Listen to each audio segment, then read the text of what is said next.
Ha Gong-so is a good-looking man with a strange ability. One night, while he is strolling around the streets, singing to his self-composed song, High Hanging Metals, some organ traffickers kidnap him and take him away. Then, his body is dissected, bit by bit. Surprisingly, Gong-so can see everything happening, despite his being almost dead. After a while, the surgeon takes out both of his eyes and keeps them on a tray. However, the pupils look as if they can still see. The surgeon notices this, but before he can act, he receives a phone call. While he is away, shockingly, strange tentacle-like things come out of Gong-so's wounds, and they start healing. Then he comes back to life and slowly rises up. As the surgeon watches in horror, Gong-so grabs one of his eyes and places it near his eye socket. Lo and behold, the strange tentacle-like things pull the eye and fix it in its place. Gong-so tries retrieving his other eye, but at the same time, the surgeon summons for backup, so he jumps out the window and escapes. Next time you're having a tough day, just remember, pull yourself together. Oh God. Fast forward several months, a strange occurrence happens in the same city. One morning, a beautiful sculpture of a woman appears out of nowhere, and this attracts the attention of a lot of people. As they are curiously clicking pictures, suddenly, blood starts dripping from it. In a shocking turn of events, it is revealed that the sculpture isn't made up of clay, but it is instead an actual human, molded to look like a statue. In no time, the police, led by Chief Inspector Jang Won, arrive there and take the body away. However, even after hours of investigation, all they find is a strange mark on the body, which looks like a combination of the alphabet letters P and L. Following this, we are taken to Dong-so, who is now living an anonymous life in the city. He is wearing an eye patch to hide his missing eye, and seems pretty shaken up by the incident. One night, while he is practicing his songs, suddenly he feels a sharp pain in his eye socket, and experiences a vision. In it, he sees a first-person view of someone looking at a picture of zodiac signs on his computer. One of the symbols in the picture is the PL word that was carved on the deceased girl from earlier. Dong-so also notices an array of sketches around the person's table. Once his strange vision is over, he deduces that he is seeing through his other eye, which has been transplanted to someone else. The next day, as Dong-so is at his workplace, a junkyard, he notices some thugs harassing his old boss. He tries to make them stop, but instead gets beaten up. Then, one of the thugs brings out a knife and swings it at Dong-so,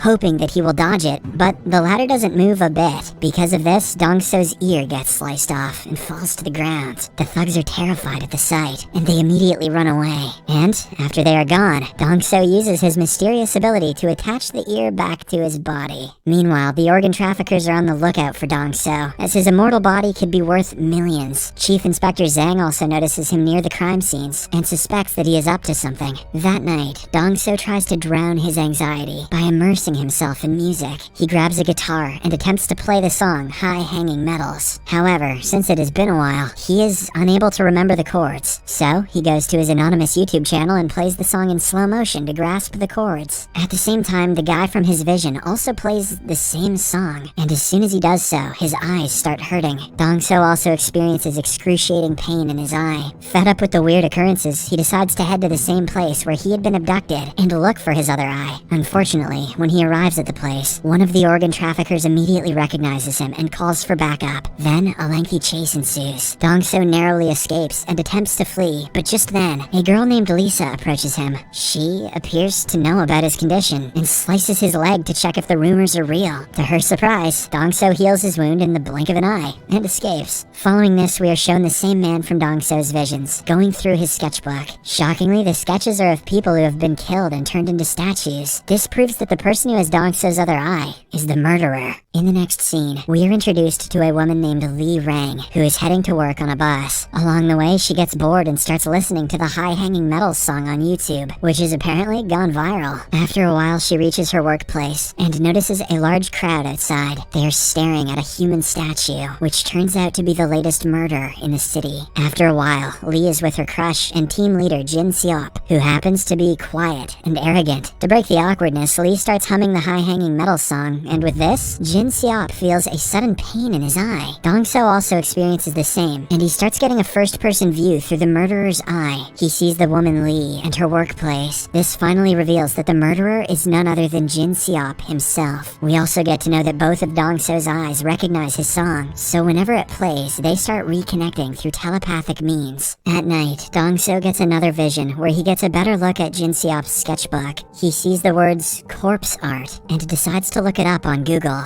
To his horror, he finds pictures of the recent murders and finally realizes that the person who has the other eye is in fact the culprit. The very next morning, he wastes no time and heads to the location he saw in his visions. He notices Lee and instantly recognizes her, so he approaches her and inquires about the man she was with the previous day. But, as expected, Lee believes that he is a creep and walks away. Now, Dong-so has no leads because he doesn't even know what the murderer looks like. So, he decides to find more clues about him. He goes to a horoscope specialist and asks her about the cryptic PL sign. She reveals that it refers to the planet Pluto and is generally regarded as a bad omen. Dong-so then mentions the date of the recent 2 murder cases and asks if there is any connection between them. The specialist points out that they are definitely connected and also explains that the next similar date is the 25th of December, which is tomorrow. This alarms Dong-so as he realizes he forgot to buy Christmas presents, and also that the next murder is going to happen the next day. He wants to stop it from happening but doesn't know where to start. Meanwhile, Lee arrives at Jin Seop's house and makes love with him, oblivious to the fact that he is a cold-blooded killer. After they are done, Jin Seop heads to take a shower while Lee scans through the house. She comes across his sketchbook and goes through it out of curiosity. Lee is taken aback when she sees the gruesome sketches of the recently murdered victims and comes to know that her crush, Jin Seop, is actually the killer. The following day, it is the 25th of December, and as Dong-so had predicted, a statued corpse is found in an isolated field. A huge crowd gathers, and among them are the organ traffickers and Inspector Jang. Unfortunately, both the parties notice Dong-so and start chasing after him. The organ traffickers get to him first, but in the nick of time, the mysterious girl from earlier, Lisa, arrives and knocks them out. She then takes Dong-so to a safe place and introduces herself properly. Apparently, she is a novelist who is currently writing an article about the Connects. Connects are supernatural humans like Dong-so, who have the ability to regenerate their body parts, hence making them immortal.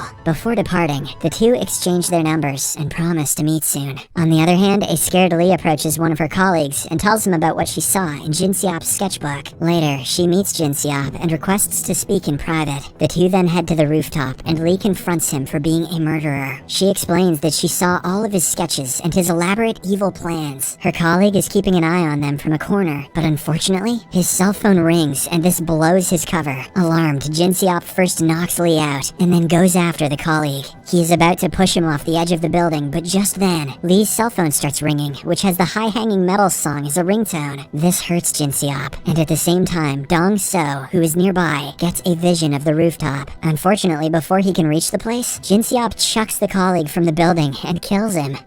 He also finishes off Lee to tie up all the loose ends. All this time, the song keeps playing, and a terrified Dong-so witnesses the entire incident. The only clue he notices is the murderer's coat. Despite this, he rushes to the building by dodging numerous security checkpoints. He then races to the roof, but doesn't find anyone apart from Lee's lifeless body. At this point, the entire building is swarming with cops and panicked people because of the two murders. Despite this, Dong-so risks it all and decides to find the killer who has his eye. He heads downstairs and starts searching through the department where Jin Seop works. To his luck, he suddenly notices a man with the same coat as the murderer and goes after him. Soon, Dong-so reaches the washroom and traps Jin Seop inside one of the toilet stalls. But unfortunately, before he can take a look at his face, some security personnel arrive and take him away. It turns out that the officers tracked his activities through cameras and are suspecting him of being the murderer. Dong-so tries his best to explain that the real murderer is still in the washroom, but no one listens to him. Fortunately, the novelist Lisa again comes to his rescue and frees him. In the meantime, Jin Seop is left in utter disbelief at how someone could have seen him committing the murders. He spends hours thinking about it, but doesn't come to a conclusion. But when he hears the same song and experiences a sharp pain in his eyes, he finally realizes that his transplanted eye is causing the problem. Whoever has the other eye can see through him and experience everything that he does. The only way to fix this is with a surgery at the ICU. On the other hand, Dong-so takes Lisa home and explains everything to her from scratch. He starts from his childhood, where he had fallen off a tree and broken his limbs. But miraculously, every bone repaired itself in seconds. His friends called him a monster, and even his family isolated themselves from him. Dong-so then explains about the night where he was kidnapped by organ harvesters. He was cut open, and his eyes were taken out. But due to his powers, he healed all the wounds and regained consciousness. He then put one one of his eyes back and fled the scene before the bad guys approached him. Now he is having first-person visions of the person who has his other eye. The person is none other than the most wanted murderer in the city. He knows this because of the elaborate sketches and the other plans he saw in his visions. However, the problem is that he still hasn't seen the murderer's face. Hearing all of this, Lisa is taken aback, but nonetheless, she decides to help him. She also gives him a pair of sunglasses to keep him off the radar, as his iconic eye patch has become easily recognizable. At night, the two go to a department store to get some supplies, where Dong-so notices his wanted poster on the wall. Alarmed, he quickly races outside and tries running away, but at the same time, his eye starts hurting. Then he gets a vision of the killer watching his YouTube video. This makes Dong-so realize that he can only get visions when the killer listens to his song, High Hanging Metals. Later that night, while he is brainstorming ideas to tackle the situation, he again gets a vision. This time, he sees his own sketch being drawn by the murderer. It appears as if Jin Seop is trying to warn Dong-so to stay away from his business. However, in the process, he accidentally shows his next targets, which happen to be 3 schoolgirls. Dong-so is taken aback by what he sees, and he decides to find the killer before any death occurs. He knows that the entire city is on the lookout for him, but at this point, he doesn't care. In the final scene, as Dong-so is out to find clues, he stumbles upon a street musician who is playing his song's cover. For a moment, he forgets all of his worries, and gets lost in the beauty of the song that he himself created. What a narcissist. However, Dong-so's happy moment is short-lived, as he once again gets a vision. Surprisingly, in it, he sees himself twitching in pain. This means that the killer is watching him from nearby. When Dong-so comes to his senses and looks around, he notices a shadowy figure observing him from a nearby car. Dong-so screams and immediately goes after him, but at the same time, Inspector Jang and his colleagues arrive and arrest him. The episode ends as a devastated Dong-so is taken away to the police station. Thank you very much for watching. We would really appreciate it if you can hit the like button and subscribe. It will help us grow our channel. We hope that you have enjoyed our recap, and be sure to subscribe so you will be notified of new videos that we have just uploaded.